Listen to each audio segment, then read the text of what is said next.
तो कोई विस्फोटक पदार्थ नहीं है, आप दरवाजा तोड़ सकते हैं। थैंक यू सो मच, आप जा सकते हैं। पवार जी जल्दी। राजेश, हथौड़ा लेके आओ।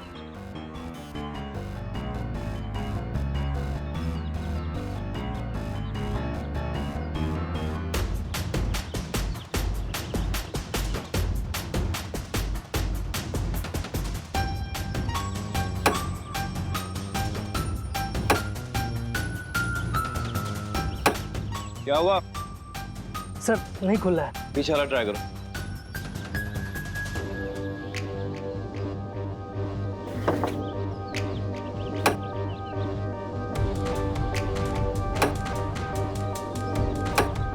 सर नहीं खुल रहा है सर। पवार जान लगाओ थोड़ी।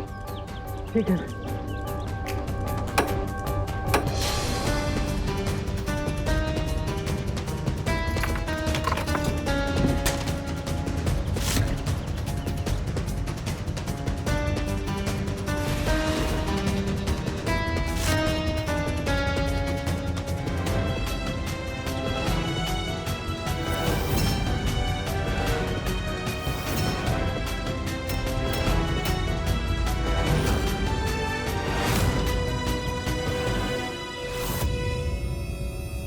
मैं क्या करता?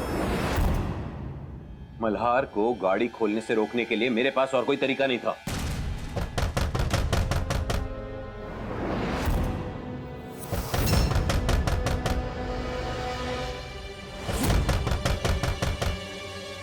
कौन है?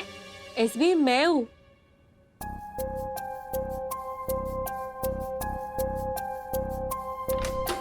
मैं भी हूं।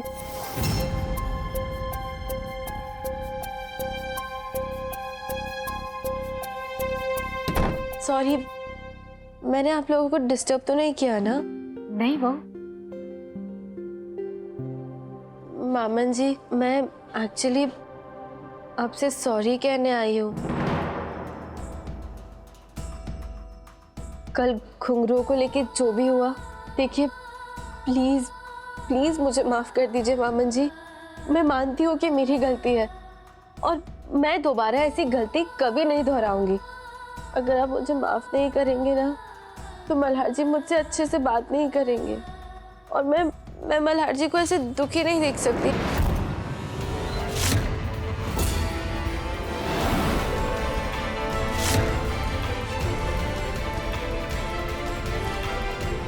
कुछ समझ में नहीं आ रहा है कि चक्कर क्या।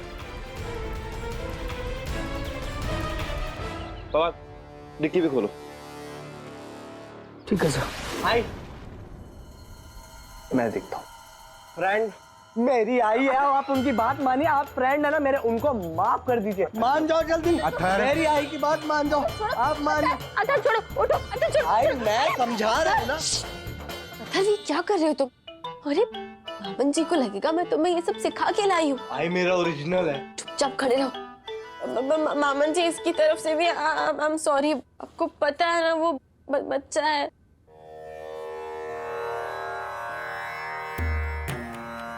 बहू, मैंने तुम्हें माफ कर दिया है।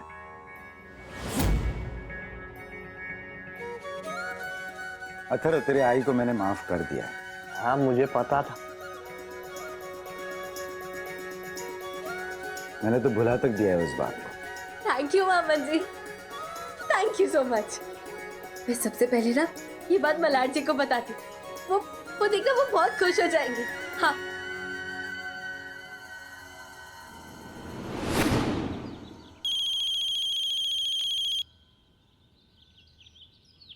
अब क्या हुआ कल्याणी?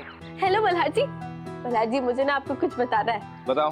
मल्हार जी मामन जी ने मुझे माफ कर दिया है। मुझे पता था आप ना एकदम शॉक में चले जाएंगे, लेकिन आप खुद मामन जी के मुंह से सुन लीजिए ना। रुकिए मामन जी, आप एक बार मल्हार जी को बताइए ना, क्योंकि वो ना मेरी बात पे यकीन ही नहीं करेंगे। आप कहेंगे ना तो उन्हें पक्का यकीन हो जाएगा। देखो गुरु, बहू पर नाराज मत होना। इसने गलती करी थी, दोबारा नहीं करेगी। मैं तो इस बात को भुला भी चुका हूँ। सुन लिया आपने? हाँ हाँ खुल गया। पकड़। कहाँ गायब हो गए आप? मैं बात कर रही हूँ आपसे।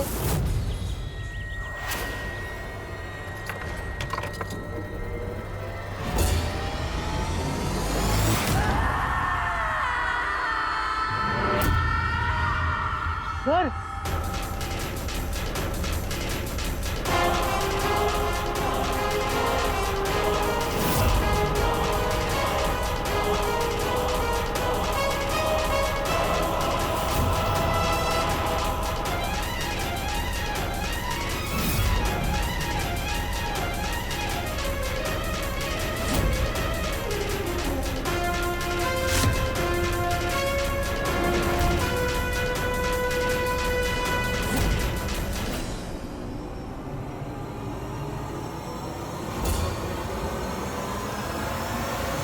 डिक्की में कंकाल?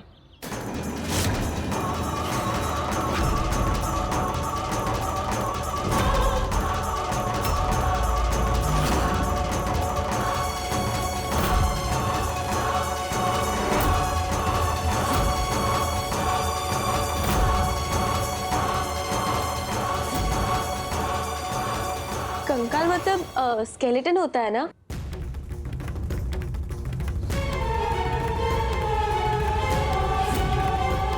आपको स्केलेटन किस गाड़ी की डिक्की में मिला?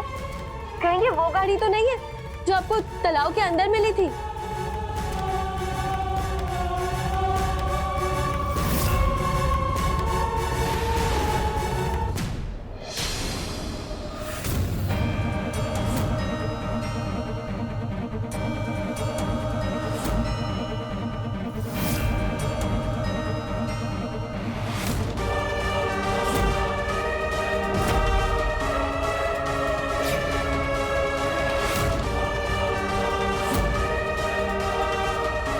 मैं तुमसे बाद में बात करता हूँ।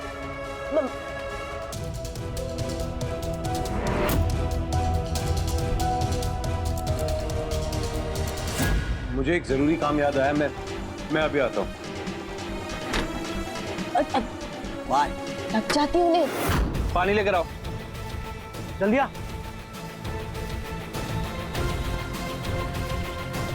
पकड़ो उसको,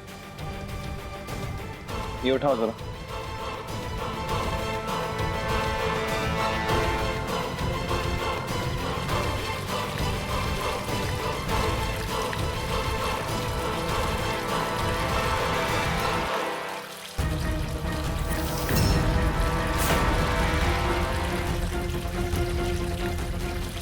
आओ साहब काका और सारे गांव वाले ही खिलाफ है तालाब को साफ करवाने से। बस एक अकेले मल्हार जी है जो तालाब को साफ करने पे तुले हुए हैं। ये सब चल क्या रहा है ना, मेरी तो कुछ समझ में ही नहीं आ रहा है। मल्हार जी भी बहुत परेशान रहते हैं आजकल।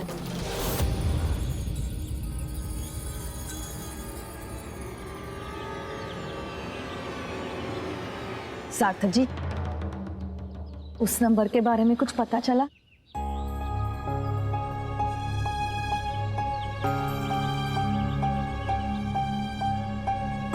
क्या हुआ सार्थक जी, आप ठीक तो है ना? ये हाथ क्यों कांप रहे हैं आपके?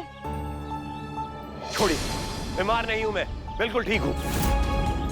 और अनुप्रिया जी, आप दूसरों के मामलों में दखल मत दिया कीजिए, वरना आपके लिए मुसीबत हो सकती है। काका,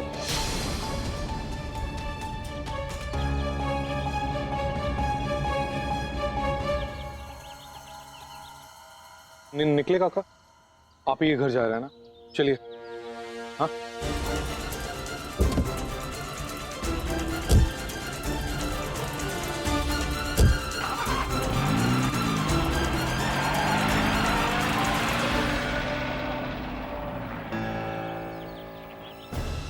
आई, क्या हुआ? पता नहीं कल्याणी, ये सार्थक जी किसी बात से परेशान लग रहे थे। पहले तो मैंने इन्हें ऐसे कभी नहीं देखा है। क्या काका, आप भी ना, माई को शक हो जाता तो? आखिर वो भी तो 26 जुलाई के रात के साथ जुड़ी हुई है ना। पर लाड दादा को तो अब वो कंकाल भी मिल गए। हे देवा, क्या मालूम आगे क्या होने वाला है।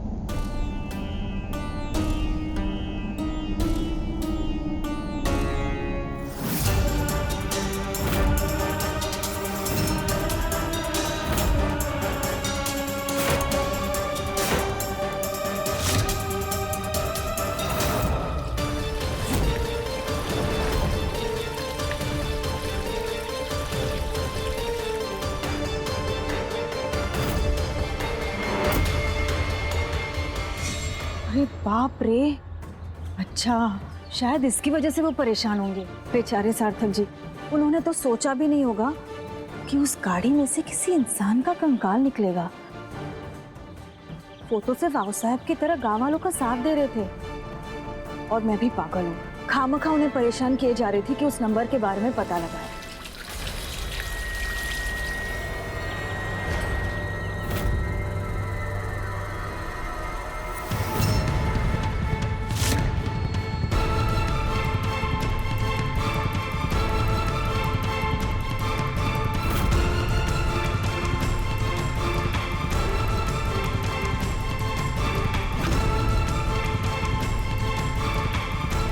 तुम 26 जुलाई की रिसीट पे लिखे हुए नंबर की बात कर रहे हो? हाँ कल्याणी, उसी रिसीट के बारे में।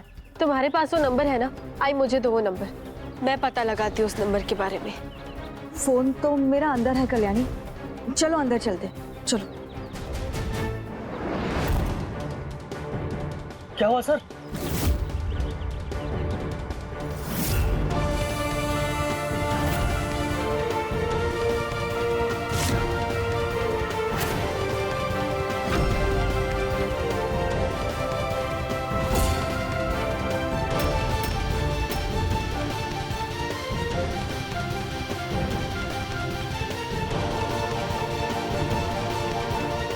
बाबा जी सर। और एक बात ध्यान से कान खोल के सुन लो जी।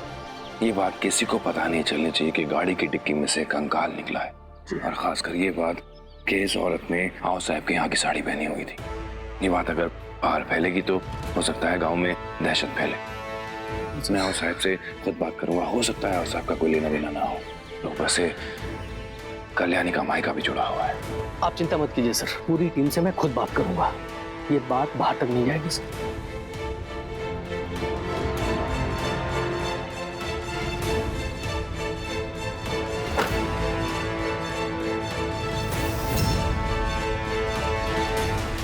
क्या हुआ कल्याणी? अरे आई, ये क्या किया तुमने? क्या किया मैंने? आई, तुमने कॉल लॉग की सारी लिस्ट ही डिलीट कर दी। अब नंबर कैसे मिलेगा? क्या? दिखाओ मुझे। ये कैसे हुआ कल्याणी? ये तो मैंने नहीं किया, मुझे तो ये डिलीट विलीट करना आता भी नहीं। अगर तुमसे गलती से नहीं हुआ तो फिर कैसे हुआ? पता नहीं, कुछ समझ में नहीं आ रहा। अरे देवा, अगर वो नंबर नहीं मिला तो 26 जुलाई की डिलीवरी की रकम कैसे लेंगे हम कल्याणी? और बहुत बड़ी रकम थी, अगर आओ साहब को पता चला ना तो वो तो मेरी जान ही ले लेंगी। हाँ, it's okay I, it's okay, कोई बात नहीं।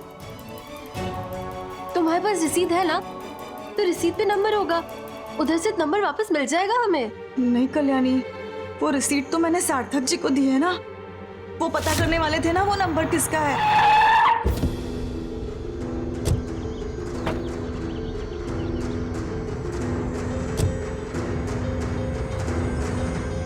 काका,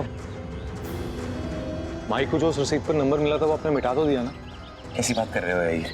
बेवकूफ नहीं हूं मैं।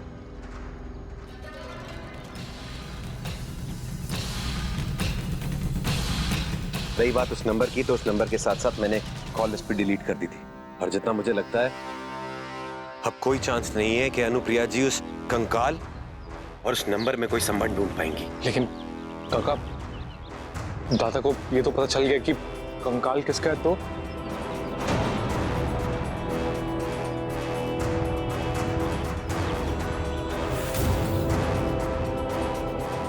एक तो ये ना विवेक भाव को वक्त नहीं मिलता बिल्कुल टैक्स के काम करने के लिए, सब मुझ पे डाल दिया है, मुझे तो कुछ आता भी नहीं है। आई, इट्स ओके, रिलैक्स। आई देखो, काका के पास ही है ना वो रसीद, तो उनसे ले लो, मांग लो उनसे रसीद। नहीं कल्याणी, मुझे ऐसा लगता है कि मैं बार बार उनसे रसीद की बात करती हूँ ना तो वो परेशान हो जाते हैं। देखा ना आप कैसे मुझ पर चिल्लाए। अरे वो तो उन्होंने ऐसे ही बोल दिया होगा। तुम भी ना आई, ऐसे छोटी छोटी बातों का स्ट्रेस लेना ना बंद करो, ठीक है? एक सेकंड, ये साड़ी मैंने खुद खरीदी है, इसकी रसीद भी है मेरे पास, और मुझे तारीख भी याद है, 26 जुलाई को खरीदी थी मैंने ये साड़ी। आई, याद है स्वरा ने क्या कहा था? कि 26 जुलाई को खरीदी हुई साड़ी की रसीद उसके पास है। लेकिन कल्याणी हमें तो लगा था कि वो झूठ बोल रही है ना। और अगर मैंने स्वरा के घर डिलीवरी की है तो मुझे तो स्वरा की शक्ल तो याद होनी चाहिए। लेकिन ऐसा भी तो हो सकता है ना आई कि तुमने डिलीवरी कहीं और की होगी, लेकिन स्वरा ने वहाँ से वो साड़ी चुरा ली होगी रसीद के साथ, क्योंकि हमें तो पता है ना कि उसे चोरी करने की आदत है। तो चांसेस तो है। आई मैं ना एक काम करती हूँ, मैं उसके कमरे में जाती हूँ, उससे ना वो रसीद लेने की कोशिश करती हूँ और फिर हमें पता चल जाएगा कि उसके पास रसीद है भी या नहीं। नहीं नहीं, तुम इसमें मत पड़ो आप। आई मैं पहले एसपी से बात कर लूंगी, फिर ही कुछ करूंगी। और वैसे भी एसपी और मेरी काफी अच्छी फ्रेंडशिप हो गई है। हाँ वो तो दिख रहा है। कल्याणी तुम्हें ना बहुत अच्छी सासूबाई मिली है, उनका ख्याल रखना। झूठ है ये। चिल्लाइए मत आओ साहब। ये देखिए, ये देख रही नामचीन, ये साड़ी आप ही के यहाँ से खरीदी गई है ना? हाँ तो तुम कहना क्या चाहते हो? कोई हमारे यहाँ की साड़ी पहनकर मर जाए इसका मतलब उसे हमने मारा है?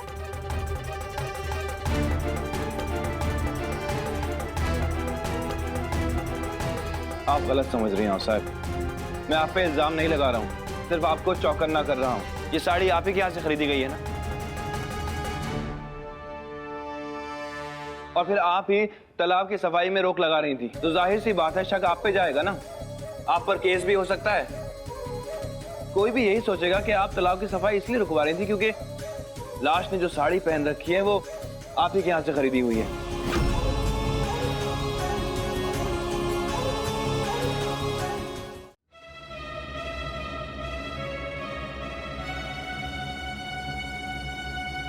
यहाँ भैया अब बस यही दिन देखना बाकी रह गया था मल्हार। अच्छे जा रहे हो, नहीं बहुत अच्छे जा रहे हो। अब तुमने हमारी आउस को खूनी बना दिया। हाँ वाह वाह वाह। रहने दो पल्लवी। अरे इसके इल्जाम लगाने से क्या होता है? इसने तो हमारे बेटे अतुल पर भी इल्जाम लगाया था आतंकवादी होने का। लेकिन क्या हुआ? साबित थोड़ी कर पाया। सारे इल्जाम झूठे साबित हुए। साहब आप समझ नहीं रही मैं क्या बोल रहा हूँ।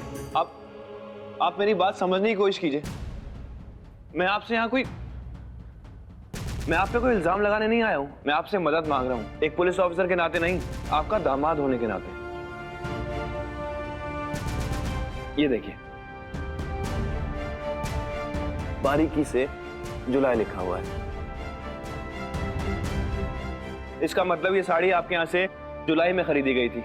मैं सिर्फ इतना चाहता हूँ कि जुलाई के महीने में जितनी भी साड़ियाँ बिकी हैं वो सारा बही खाता आप मुझे दिखा दीजिए, ताकि मैं पता कर सकूँ ये साड़ी किसके नाम पे बिकी थी। आप साहब मैं आपसे मदद मांग रहा हूँ। मदद?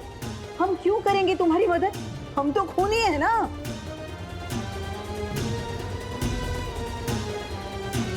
जाओ लगाओ इल्जाम हम पर। हम भी देखना चाहते हैं तुम्हें हमारे खिलाफ क्या सबूत मिलते हैं। हाँ साहब आप मेरी बात। मल्हार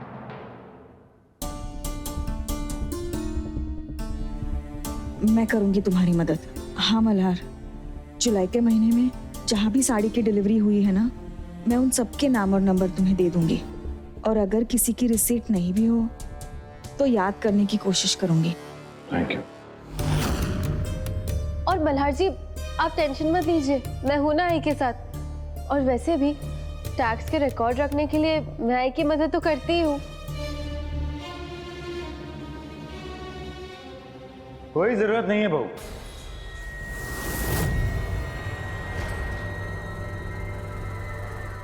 जो तुम्हारे घर वाले मल्हार को जरा सी भी इज्जत नहीं दे सकते हैं, उनके लिए तुम्हें कोई मदद करने की जरूरत नहीं है। आज से तुम उस घर का कोई भी काम नहीं करोगे।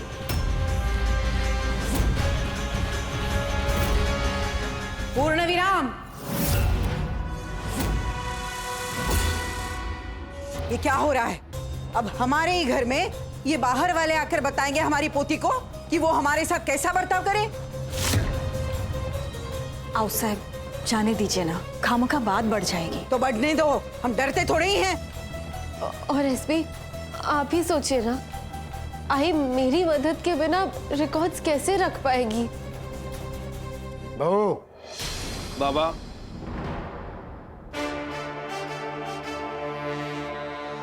देखिए, कल्याणी की शादी हो गई है, इसका मतलब ये नहीं कि उसका उसके मायके से रिश्ता ही टूट गया है। जितनी जिम्मेदारी कल्याणी मायके की लेती है उतनी जिम्मेदारी वो अपने ससुराल की भी लेती है।